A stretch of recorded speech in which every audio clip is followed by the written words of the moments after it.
Parent Entrepreneur Power, conversation number 187. Parent Entrepreneur Power.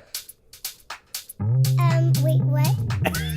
Entrepreneur Power! This is the podcast for parents juggling the tough choices required for success in business while putting family first. Hi, I'm Mary Catherine Johnson, and I share the ups and downs and dirty truths of profits and potty training while chatting with successful parent entrepreneurs from all walks of life. Are you powered up?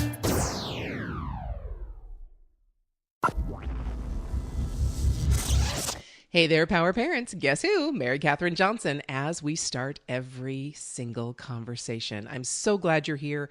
Thank you so much. I don't think I've said that recently.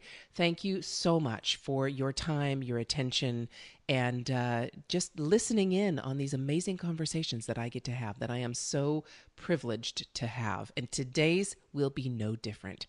I get to chat with Isaac Morehouse. He is the founder of Practice is Perfect. And hey there, Isaac, how you doing? Good. How are you doing? I am fan-stinkin-tastic. It's a gorgeous day. You know, how could it be anything else? I got to wake up today, so it's fantastic. Everything's great from there. I hear you. It's kind of the way you choose to approach the day when you first get out of bed sets the tone for everything. So you seem like you chose the right outlook.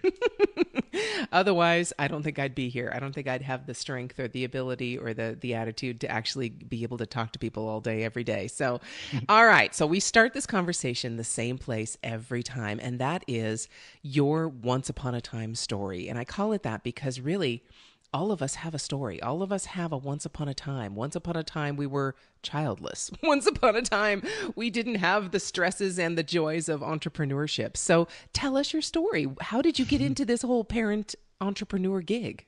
Yeah, absolutely. I kind of did everything backwards. Love that. Or in sort of an unusual way. So, I grew up, I was homeschooled, and I always had a lot of independence as a kid. And I got married very young. I went to college, finished college very young at 19. I got married right before I turned 20. My wife was 22. And we were not trying to have kids right away. We were going to wait a few years. But surprise, we got pregnant and we had my son. I was just 21. Oh my gosh. And yeah. And so we have my son and we're like, all right, well, let's just have, let's have like 4 or 5 kids. We wanted like 4 or 5 kids. Let's just have them all right in a row. We'll be young. We'll have them close. Well, we couldn't get pregnant for 5 years. And so we decided, okay, well, we'll adopt. This is something we've thought about. We decided we're going to adopt, and we tried a lot of stuff and we just figured we'd never get pregnant again. So we adopted and a baby girl. And then 9 months later, we got pregnant and with another girl. And then we figured once again, we probably would not, because that was totally unexpected. We didn't even think we'd be able to get pregnant. And so we weren't planning on having any more kids. And fast forward 5 years from there, and we're pregnant again and had just had a baby boy. He's 3 months old now. So I have a 12-year-old son, a 7-year-old daughter who's adopted, a 6-year-old daughter who's biological, and then a 3-month-old son that we just had.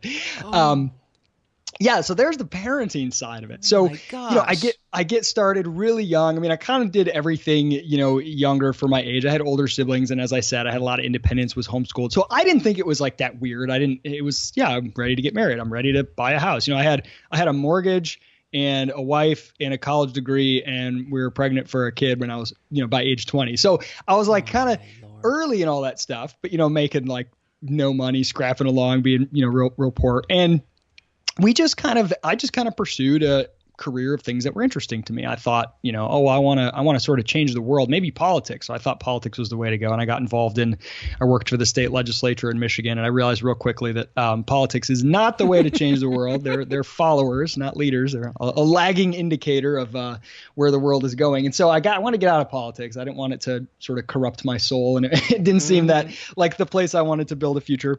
So I got involved in some nonprofits doing educational work. And I kind of, I always had this, like, do things that are interesting to me and don't do things that are boring. That was like my only rule.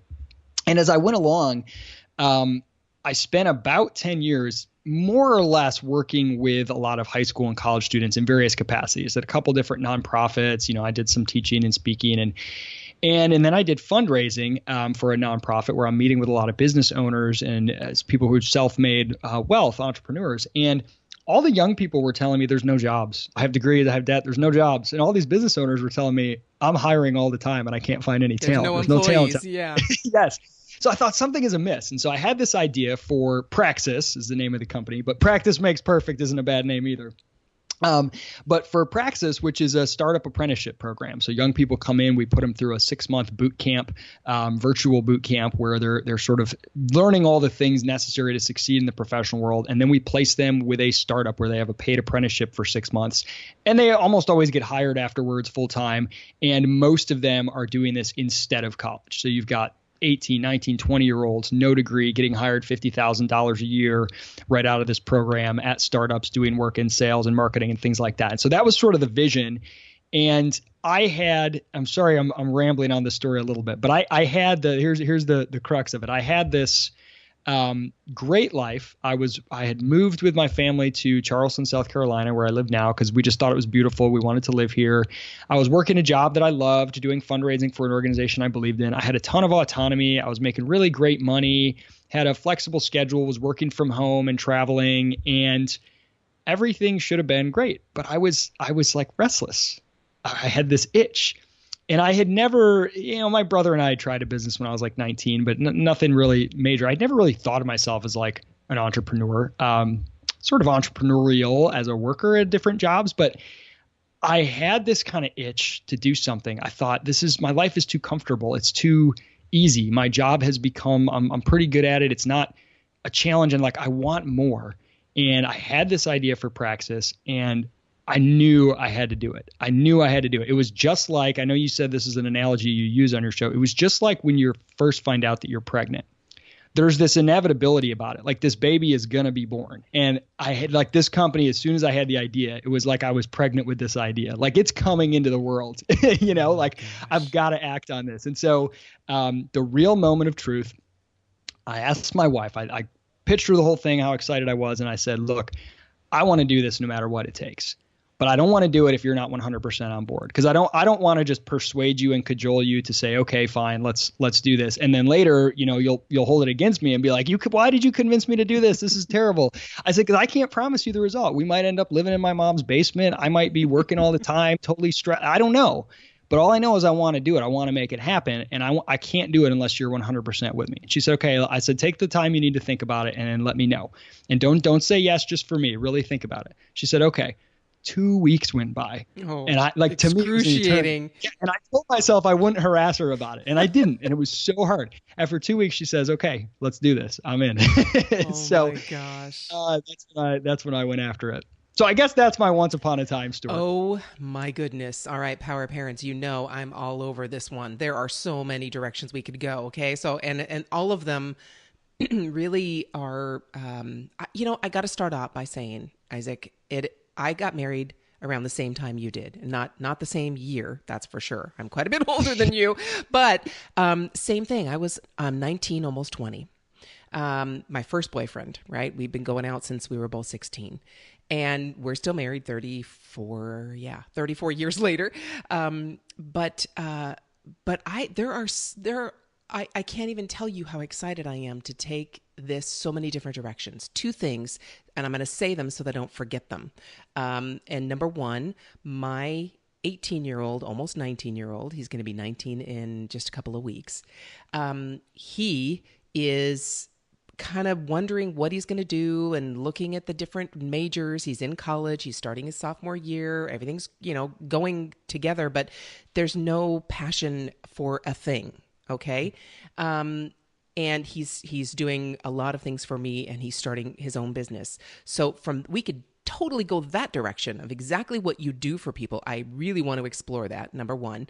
Number 2, I love how you got this idea, and you're exactly right. We birth it. We envision that this is going to happen, and these businesses that we come up with, especially after we have kids, right? We totally recognize those signs that we are compelled to do this, and it's going to happen, and we can envision them coming into the world, even though those visions are totally nowhere near how they actually end up, right? Just like our kids, right? Exactly. Yeah. So, I mean, that right there, I have to tell you one thing that I'm doing right now. I'm in the middle of writing a book, and the book is about the messages we receive. And that was basically a message you received, and you chose to reply. You chose to grab onto it. Instead of allowing fear, which most of us have a lot of that, right? I mean, rightfully so. Like you said, I don't know. We're gonna end up in my mom's basement. I don't know if we're gonna be successful. I don't know. But you didn't let that "I don't know" turn into we can't do that. You took that and you ran with it. And I'm sure there were many messages that you got after you made that decision. Number one, your wife gave you a very clear one when she said, yes, we can do it. And then probably many, many more. So, okay, let's start. And how long ago was that? Let's start with the business practice. So, about 4 years ago. Wow. Okay. So you had that idea. Where do you find your startups? So the companies that we partner with for our apprenticeships. Yeah. Yeah. So, when we started, I don't know if you're familiar with the children's book Stone Soup. No, I don't know if you ever heard of it. It's okay. So it's a story where there's these guys who are really hungry, and they walk into this town and they go knocking on everyone's door asking, can you loan us some food? And everybody says, no, we barely have enough. No, we can't loan you any food. And they say, all right. So what we're going to do, we're going to make stone soup. And then all the villagers are really interested. They say, bring us a big pot. And somebody brings them a pot. Okay, bring us a stone. They bring a stone. All right, let's fill this with water. And we're going to make stone soup. They're like, how are they going to turn, a stone into soup? This is amazing. I have to know. And they're like, okay, they're letting it boil. You know what would make this really good if we had some carrots? Somebody's like, oh, I'll bring some carrots. You know what would make this good if we had some potatoes, right? And eventually they've got everybody's so excited to see stone soup that they're bringing all the ingredients. At the end, they have a big feast. Everybody eats. Everybody's happy. And this idea of selling a vision before you even have the ability to deliver on it as a way to get the means you need to deliver on it. That's kind of what I take away from that story. Wow. And that's kind of what I had to do. So I had a small network of small businesses, maybe one or two would actually be considered startups. People that I just sort of knew, like, hey, a guy who owns a business. Would he be interested in taking on an apprentice? So, hey, do you know anyone else? And so I had maybe 20 companies who had said, yeah, that theoretically, like, I'd be interested in somebody if it was somebody good and whatever. Like, okay. So I said, great, I'm listing you as a business partner. So I'm like, we have this program. We have, apprenticeships. We're going to send you to a great company and you're going to have an amazing experience. I knew that I could deliver on that if I had the demand and if I had customers applying and coming in, then I could take that and go to companies and say, look, I've got these young people, right? And so it was like a catch-22, like you kind of need the people to prove it to the company. And so I just said, I'm confident enough in my ability to deliver a delicious soup that everyone's going to be happy with. So I've got to kind of sell it before I actually have it. So I had a real loose number just kind of on hand of businesses. But once we actually started to get applications, once we started to get real quality young people into the program, now I had something tangible I could go talk to businesses with. And then once we placed a few and they would say, oh, this person was an awesome apprentice. This was great. Send me more. Or, hey, you should talk to my friend who owns this other business. Then it became a lot easier. So it was basically, individual word of mouth. And the business side has always been relatively easy. Like getting businesses to host our apprentices is not very hard because they're so hungry for talent. That's rarely the constraint. The constraint is usually just how do we grow the pipeline of young people coming into the program. That requires more of a marketing effort than it does to go to the business side, if you will. Wow. Okay, so the people. So it sounds like, obviously, if you're in business, you make money. So the place you make money, your customer, is actually the young person. Absolutely. So they pay tuition for the program and they go through the 6-month boot camp and then they go to the apprenticeship, which is paid, and they end up earning a little bit more than what they pay in tuition. So sort of the net cost of the program to the participant is zero because they pay us. Within what time frame? A year, 6-month boot camp, 6-month apprenticeship. Wow. Okay. So within that year, they've shelled out a certain amount of money and gotten that back.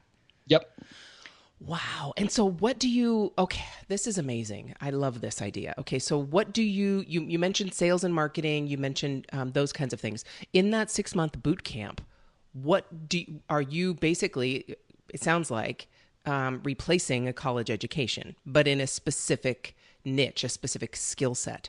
So I can imagine that you have an application to find out and I have to stop myself from asking the question and finish saying it because I'm getting so excited. Okay, so you have an application, so you're looking for certain aptitude or ability or attitude, and then you train them based on what aptitude, attitude, and ability they've applied with, and probably a conversation, interview kind of situation. So first off, is that correct? Yeah, that's correct. We focus on, I would say, non-technical positions at startups. So not coders, and people with programming skills, but things that are more generalist roles like entry level sales, marketing, operations, sometimes graphic design or data analytics if people do have those skills. But we tend to get people who it's all about the attitude. They have what I call forward tilt. They're almost literally physically leaning forward. They're so eager about opportunities. They have the work ethic and the drive, and they're self-motivated. Lack of skills or experience is not that big of a deal if the mindset and the attitude is right. So we screen for that, and it's really competitive. Only about 15% of applicants end up getting accepted into the program. And I don't say that to like that's a bragging point. I want to accept as many people as possible, but we just know it's like a fitness trainer for your career. And if you go to a fitness trainer and say, "Yeah, my mom told me to come here so I can get in shape. Can you make me in shape?" Like we can't do anything. No, with that. I'm not going to rip you off and take your money if I know I can't deliver, and I need people that have commitment. So that's what we screen for. And then in the boot camp, what we've realized is that the thing that is necessary, there's two things necessary to succeed in the market. One is the ability to create value for other people. And two is the ability to prove that to them.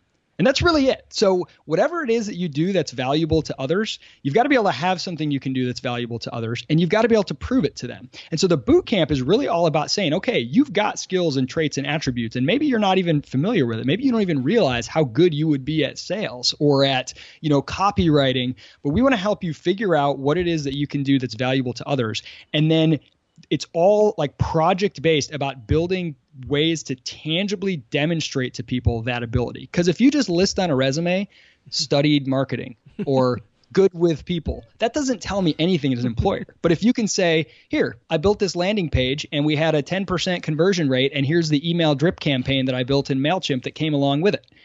Now you're showing you something tangible that you've done, a demonstration of your ability. And so they build a series of what we call them portfolio projects. They build a pitch deck, a personal pitch deck, a personal website.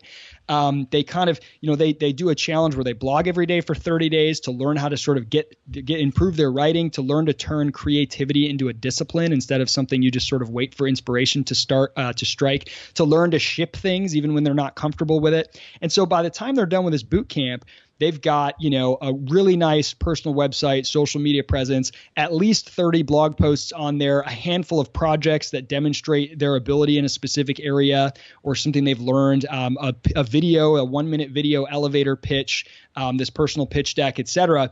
And so we take that and shop them to our business partners and say, hey, you've got an open role in a sales development. Here are 3 people we think would be a great fit. They take a look at their stuff. They say, oh, I want to interview, 2 of them. And, we shop them around and we get them placed at one of these apprenticeships where they go work for the next 6 months. Wow. That's fantastic. Okay. So my question that I was going to ask beyond me stating that, it was, do you do any kind of personality profiles in addition to your interviews and looking at previous skill sets?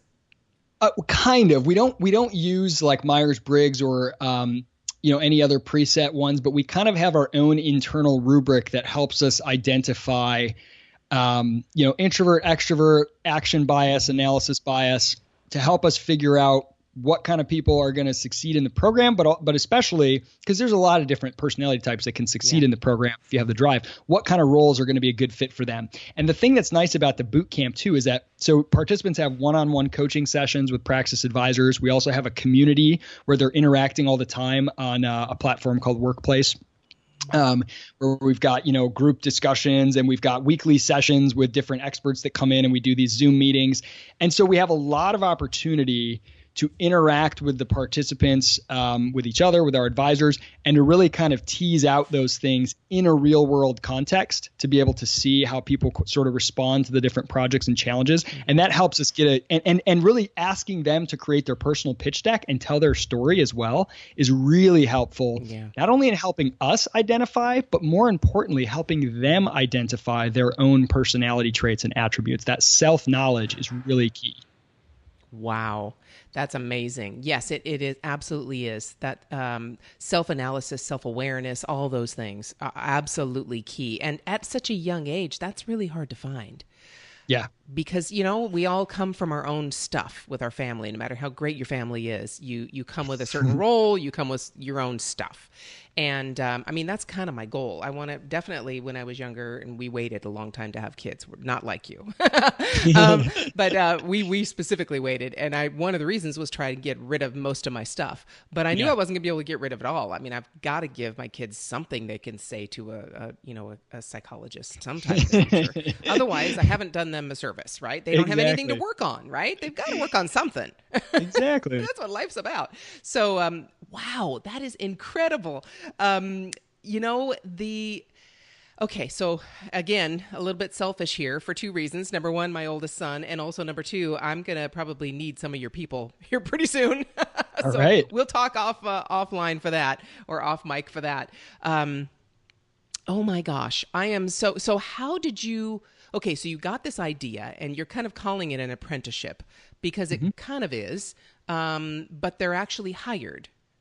Yeah, they're working, full time, and we frame it as an apprenticeship because the business partners basically are agreeing to this 6-month period where the employees there are working for $15 an hour. So it's it's less than maybe many entry level employees, but it's a serious amount. So it's not like an internship where it's like, oh, sure, go make some coffee. They're actually doing real work, but it's deliberately seen as a 6-month basically trial run to say, okay, we know you have enough value for us to take a chance on you for 6 months and help you learn some stuff.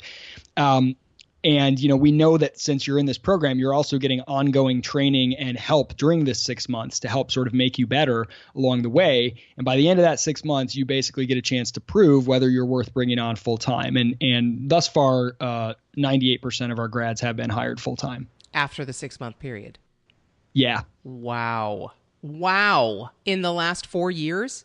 Yeah, at an average salary of just over $50,000. Oh, and their my average Lord. age is like 21. No, almost none of them have college degrees either. Oh my goodness. That is incredible. I think that is absolutely incredible. And I am so excited because our current culture. I mean, everybody go to college. And college isn't right for everyone. Absolutely not. The experience, definitely. But how many people out there are actually working in the field in which their degree was based, right? Very, very few, unless you're hopefully a lawyer who stayed a lawyer, or a doctor who stayed a doctor, or like my husband who stayed an accountant and in economics. But not me. I definitely did not stay, and I'm not in the career in which my degree is based. So, wow, what an amazing opportunity. Now, okay, another question. Where do you find the projects for them to do while they're in the boot camp? Do they do them for you? Do they just make them up? Do you have companies that you can maybe outsource to? Are they becoming, contractors and, putting out their services for that? I mean, where do you find those projects? Yeah. So typically the projects they're just sort of by and for the participant. Occasionally they might be something that they're doing for pay for someone. And when they're able to do that, that's awesome. That's a huge, huge bonus. But we kind of define there's two types of projects. We're real big on project-based learning. There's a project that will help you learn something and a project that will help demonstrate something And often a project can do both things. So, an example of the first might be, okay, I really want to learn, a programming language. I want to learn JavaScript. So I'm going to, rather than just consume information about it, like watch videos about it or read about it, I'm going to actually build something using this language. So we usually do our projects in 30 days. At the end of this 30 days, I am going to have built the following. Now all the learning is done as an instrument to bring that end about. Because if you don't have a meaningful goal that you actually want to accomplish for yourself, then the knowledge is really useless. But the minute you have something that you want to do and there's certain knowledge required to get it, people can learn actually really, really fast. Mm-hmm. Like if you're in a Spanish-speaking country for a couple weeks and you need to buy food, you will learn Spanish so much faster than if you're required to study it for, 2 years in a classroom, right? So having that learning based around a goal and outcome, like I want to complete the following. And then the other, sort of use of it is to signal to people your ability. So, like an example I gave before, we've had participants say, pick a product that they like, go opt in to their sales funnel, basically go give their email, and then catalog and see if they can reverse engineer their whole sales funnel and sort of diagram. These are the emails that I got. Here's sort of the schedule that they came on. Here's the kind of copy they used. And then I started to see these Facebook ads that must have been retargeted to me, and then to like diagram that out in, say, a longer blog post or in a video or something to sort of show the, here's a deconstruction of a sales funnel to demonstrate to someone, oh, you know what a sales funnel is, right? And so we work with the participants to say, what's something that you might be interested in? What's a project that you like? I mean, some have published books and sold them on Amazon. Some have done, like a Kickstarter campaign for a physical product. Some have done some market research and put together a slide deck on it. It's a whole lot of different things. And it's kind of based on what do you think is going to help you learn something you're interested in or help demonstrate to the rest of the world something that you're capable of. Okay, so Power Parents, hey, listen up to this because, so they all know if you've been listening for the last several months, you know that my new gig is Messenger funnels. So I'm using Facebook Messenger and I am building funnels, communication funnels, sales funnels, engagement funnels for clients, for businesses in Messenger and using basically chatbots. Yep. And with that in mind, I have a Facebook group, a private group called Messenger Hackers. And people come into this group because they're in the bot community. They've either taken a course or they've taken my course on how to do this. And they're in there. And we just ran a challenge, a sales challenge, or actually a client challenge, getting clients. And the number one difference between the people possibly in that challenge, and people did get clients at the end of that challenge, which is only 5 days. So it took them 5 days. I taught them how I do this, a little higher level. Obviously, we didn't get into the weeds about it, but people did get clients at the end. So I definitely helped them do that. But there are many who went through the challenge and at the end were asking me same questions that were covered in every single one of those days. Okay. So it's one thing. First, I think the number one thing that made the difference with that 98% specifically is that you're there to hold them accountable to it. It's not just that they're learning it and they're trying to do it as they learn it, which is basically what this challenge was, right? But someone's holding them accountable to it. And they've paid for someone to hold them accountable to it. Yes. That is the key to making a real difference. Yep. I have to say it. No, and that was the feeling, that was the insight I had. I remember when I was in college, I had this feeling like this is so unlike any other consumer experience. I'm paying all this money and I feel like the supposed producer, which is the professors conveying this information, they don't care at all about me, the consumer. There's no direct relationship here because their pay is not determined by my happiness. There's all these third parties. Most people are getting loans and grants, and there's tenure, and there's so many things in between the person purchasing the good and the person delivering it. I mean, healthcare has become the same way. Yeah. And so there's no direct accountability. And I thought when we launched Praxis, I want to be directly accountable to our customers. So they are paying us and putting their skin in the game and saying, I put money, just like if you hire a fitness trainer, I am paying money to get this result. And so I have a vested interest in making sure I get value out of this program rather than just like, I guess I'll just go along with it. I'll try it. Having that skin in the game is so key because that sharpens your focus dramatically. And when participants will say things to us, like when we present, ideas for projects, or some of the months have more structure than others. I mentioned, our second month is this 30-day blogging challenge. And some of them will say, I stopped doing it because I don't really think it's that important for me to blog or whatever. And we'll say, okay, we're not going to let you off the hook with that. You don't have to blog every day. Tell me why you think it's unimportant.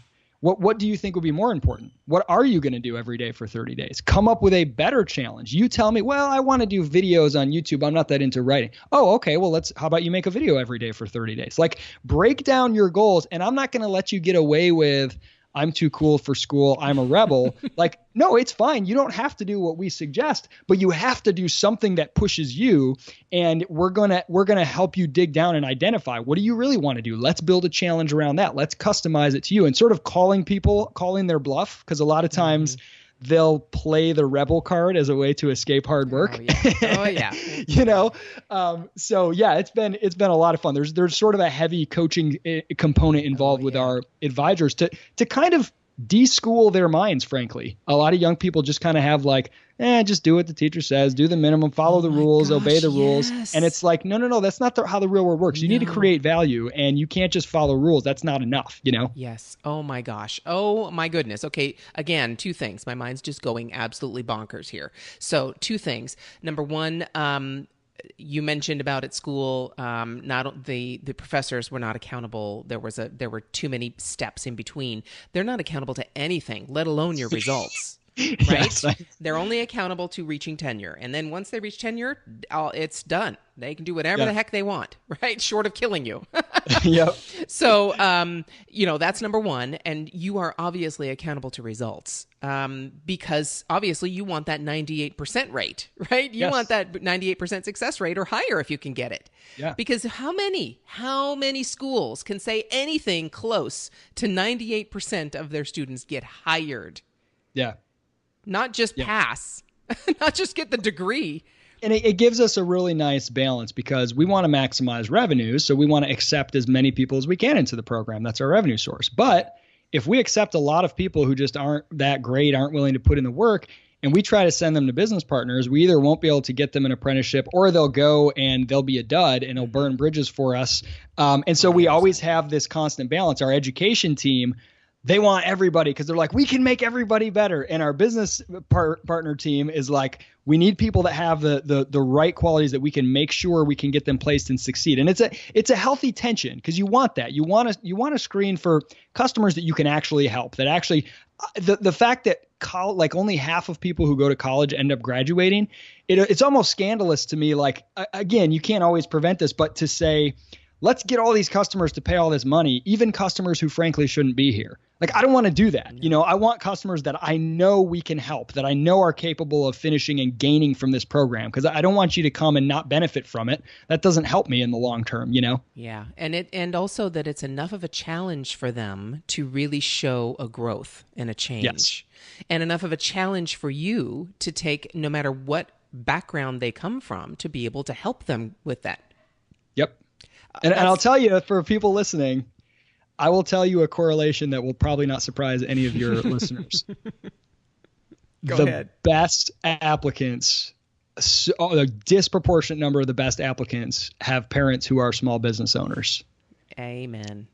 And it's so much about growing up with whatever you're around is normalized. So, I always think the reason that so many entertainers and athletes have kids who become entertainers and athletes, it's not genetics so much as it is that was normal to them. Like, that was within the realm of possibility. When I grew up, I didn't personally know anyone who was a professional entertainer or athlete. So to me, that was like outside the realm of possibility. That was like, fairy tale stuff. Oh, that's just not something that I can even think about.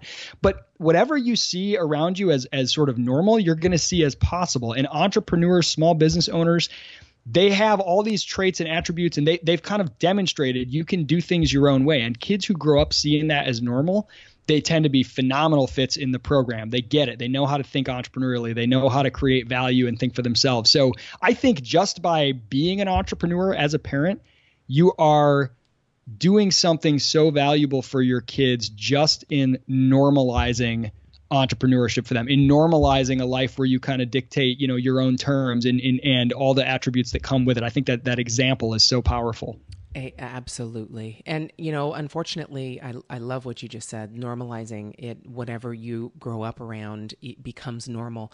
That can also go the other direction, unfortunately. Exactly. So that's, Exactly. why there are some members of my Well, family who are not welcome in my house for that very and reason. honestly, that was a big deciding factor for me in thinking about quitting this great job, taking all this risk. The first thing you think about when you have kids is like, well, I don't know if I can be an entrepreneur. I've got a family. I've got to think about them. I've got to feed them. I don't want to risk having us, have to suffer all these things and blah, blah, blah.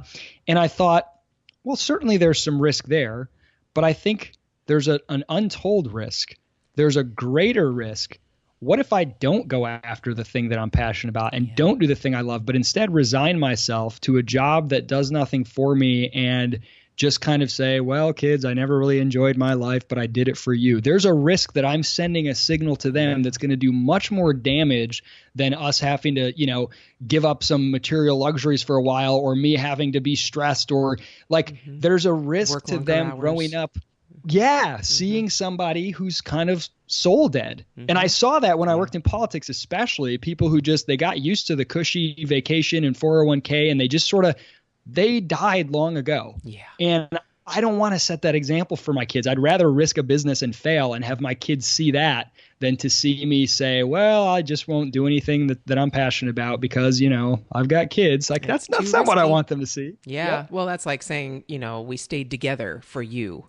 Right. All those excuses, and it's an excuse. And power parents, oh my gosh, I know there are some of you out there who are still on the fence and kind of rocking back and forth. That's the reason I ask that question. And Isaac, I ask usually all of my guests, if there's someone sitting out in the audience, rocking back and forth on the fence, thinking, gosh, I really want to do this, but I'm not quite sure. I know there are lots of you out there doing that. That's the reason I asked that question. I've talked to you, and I know some of you have actually jumped over and started to go ahead and go with this because of some of the guests that we've had on this show. And if Isaac is not one of those people that is telling you, giving you the exact message you need to jump off that stinking fence and get moving, then I don't know what's going to, because that right there, Isaac, that you just said is the best motivation for any parent. And I am the example as well with my sons. You've all heard it already before. My oldest son is my podcast editor, and he's doing amazing things on his own, looking at his own business, helping other podcasters, all kinds of things. My youngest son is now doing animations. He's doing exactly what you do with young people. He's teaching himself how to animate using Adobe Animator and animating for me, for my business, taking some of the images that he's drawn and animating them and using them I get to use them in my funnels. And he comes to me all the time and asks me, so what else do you need? So what else do you need? What else should I do? What else can I make? So that he's teaching himself how to do that and having the actual application, the practical application of it. He's got an amazing portfolio already just from me. I love it. So, That's that's huge. not because of me. That's not because I'm this amazing, wonderful, of course I am, but it's not because of that. It's because they see the possibilities. It's not because I'm pushing them or wanting them to do it or making them do anything. They see the possibilities. Kids are natural learners. You have to make learning unfun in order for kids to stop wanting to do it. If like you just school. if you just leave a kid alone, you'll see. I mean, you've probably all heard I think it was a TED talk or something about, putting this computer in this rural place in India, and within weeks, all these kids learn how to hack it and all this stuff. Yep. It's all you need to do is get a resource-rich environment, present resources, opportunities, have a lot of books around the house, have, the fact that you're sitting in your office doing a podcast while your kids are walking around, they see it, they overhear it, they have access to a lot of different ideas and possibilities. They'll do most of the work if you can kind of expose them to the world in a way that's not like, you ought to do this because it's good for you, because it's learning, but just in a natural way. Like when they see you doing it and you being genuinely interested and you reading books all the time and listening to podcasts and producing things, they'll say, I want that too, versus when you try to guilt them into, I remember my mom always used to say, you should take a small engine repair class. And the fact that she said I should made me never wanted to do it. No way, no man. interest. Absolutely. Exactly. Instead of leaving small engine repair manuals around the house and reading them herself. And contrast that to, she was always really interested in grammar and language, and she would do crossword puzzles and this kind of thing, and always very chatty, talking with all kinds of people, just a good verbal communicator. I was so interested in that. I started doing crossword puzzles. I loved, language and all that stuff because it was something she never tried to push. And again, it's not always that clear cut, but of course, just having that exposure is really, really key. All right. So Isaac, I got to tell you, we are going to definitely have another conversation. We're going to invite you back on, and I would really like to, next time we chat, get into really the details of some of the things, if you're willing to do this, some of the things that you look for in a candidate, and what kind of attributes that you might look for. Because again, the audience, entrepreneurs, they're going to need these people. They're going to need to find some of this talent. And that is the number one thing that most entrepreneurs struggle with. That's the question I get most often. This challenge that I mentioned to you, one of the people in the audience, I did Facebook Lives every day for 5 days and had some specific skills that I taught. And on the last day, they were asking, so how do we find, because I have staff, how do we find people to work for us? What do we do? And that it's kind of like a black box. It's a scary thing, because we've all heard the horror stories, or we might have even experienced the horror stories at the jobs that we've been in with the people that are just like, oh my gosh, that would be a nightmare employee. And so, to come back and talk about some of those key areas to look for, and especially with the whole millennial idea of not being given they were given trophies whether they finished or not, or whether they did well or not, that the whole attitude about the poor millennials, and not when we start generalizing is when we get in trouble, definitely. Well, it is a incredibly real pain point. A business owner friend of mine recently said he's looked through 1,200 resumes this year and only found like 3 or 4 worth interviewing. It's a real pain point, but you're right. It's dangerous. It's too easy to fall into, let's just be a victim and say millennials all stink. There's nobody good. It's too hard. These kids, they were all raised wrong. Whether or not that's true, that doesn't help you, that worldview. Right. And to rather say, okay, there's certainly opportunity to find somebody somehow. Everyone else is going to be what they're going to be. How can I learn to work with this? How can I find a way? Can I find those diamonds in the rough? Can I find the people who have a different, and we're kind of trying to make that easier. We're trying to say, look, if you just rely on a degree as a criteria for talent, it's not helping that much. I had the realization when I was in college, and I looked around and I realized all I'm buying is a piece of paper that says I'm no worse than these other kids. And that's a pretty weak signal. Oh my gosh. I'd love to talk more in detail about that sometime. Yeah. And then the next thing too, that all of a sudden popped in my mind as you were talking a couple of times ago, is, to franchise this idea. Because for your business, I mean, I don't know what your business plans are, but really to go into certain areas, actual physical locations, in addition to online, and franchise this, because there are young people all over the world, and they all need the same things that our young people do, and or the young people that you've tapped into, and to really, when you talk about the word scaling, to really be able to have access, to have young people have access to this as an alternative. I envision, obviously, as you say, the government is on the I don't remember what the term you used, but they're a lagging. The lagging, thank you, the lagging, yeah. So I know they're there, but I have a feeling, just like in healthcare, there are people out there making amazing opportunities in healthcare. Yes. I have a feeling, even though they lag behind, they might adopt this as another opportunity and another option, other than just paying for everyone's education that they probably won't use. So, wow, I don't know if you have those ideas, but oh my goodness, I can only imagine that this opportunity is just golden. Power parents out there, obviously, if you need to get a hold of Isaac and find out more about what he's doing, we will have all of his connections, all of the places you can find him in the show notes for this show. And rest assured, Isaac and I will be talking once I hit stop on this record. We will be talking quite a bit more. I guarantee it. So, I'm going to ask you that same question, and I have a feeling I know what you're going to say, but what would you say to that person that's sitting out there on the fence and rocking back and forth and trying to go, gosh, I think I want to do this, but I'm not quite sure? Yeah. Don't feel bad that you are in that spot first. Don't feel like, oh, I'm not cool because I have doubts and fears. And that's totally normal. That's totally healthy to feel that way. But I would say two things. One is that life is too short to be bored and to not give it a try if it's really calling to you. And two, it's something that my brother told me when I was thinking about this. He's a very successful entrepreneur himself. We are incredibly blessed at this point in the history of humanity, and especially if you're in the United States, that if you fail really, really bad, the bottom is not that far. I mean, the worst that I kind of just was like, what's the absolute worst that could happen? It's not that bad. Like I said, like if I had to live in my mom's basement for a little while, that's actually a better life than most people in most of human history. Like if I had to go work a couple jobs to make ends meet because the business that I tried failed and I burned through my savings and went into credit card debt of $50,000 or whatever, even if I had to declare bankruptcy, like these things, these are not awful things by historical standards. This is actually an amazing time.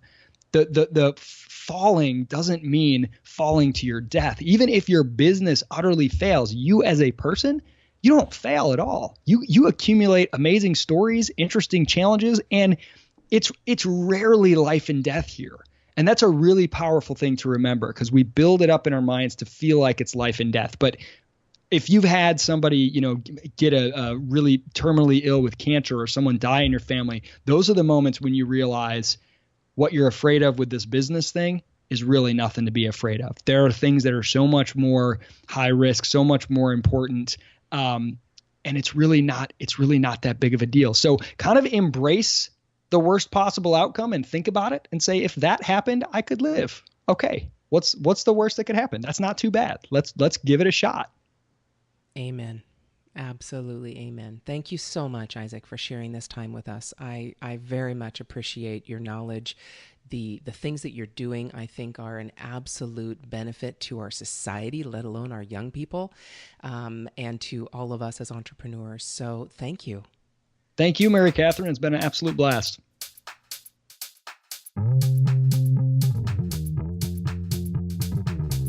To get powered up for your day, just go to parententrepreneur.power.com and listen to any one of the over 100 episodes we've had so far with amazing entrepreneurs just like you.